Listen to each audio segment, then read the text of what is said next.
یہ سوال ایک اور ہے کہ اگر کوئی مسلمان لڑکا ہو اور غیر مسلم لڑکی ہو اور دونوں محبت ہو جائے اور مسلمان ہو جائے لڑکی، تو کیا دونوں کا نکاح صحیح ہو جائے گا؟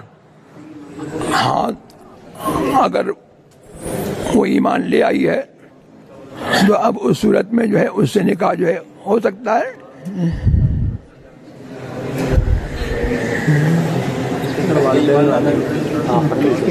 اگر والدین راضی نہ ہوں، ہاں، اس رشتے سے والدین راضی نہ ہوں، ماں باپ کس کے؟ لڑکے کے بھی یا لڑکی کے،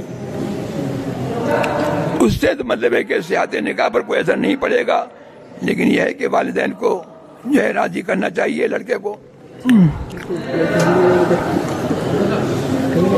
اس میں یہ صورت نکل جاتی ہے کہ کبھی ماں ناراض ہوتی ہے رشتے سے اور باپ راضی ہوتا ہے، تو اس میں اطاعت کس کی ہوگا؟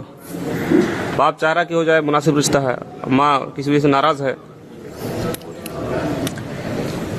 اس میں باپ کا مرتبہ چونکہ جو ہے وہ زیادہ ہے، لہذا بھی صورت میں جو ہے باپ کا حکم جو ہے مقدم ہوگا ماں کے حکم پر، لیکن یہ ہے کہ ماں کو بھی راضی کرنے کی کوشش کرے، اور یہ جائز نہیں ہے کہ باپ کی وجہ سے جو ہے ماں کو ناراض کر دے، یا مطلب کہ اس کی ناراضگی کو ہلکا جانے، اس کو بھی راضی کرنے کی کوشش کرے، اور اسے جھگڑا وغیرہ کرنا جائز نہیں ہے۔ نماز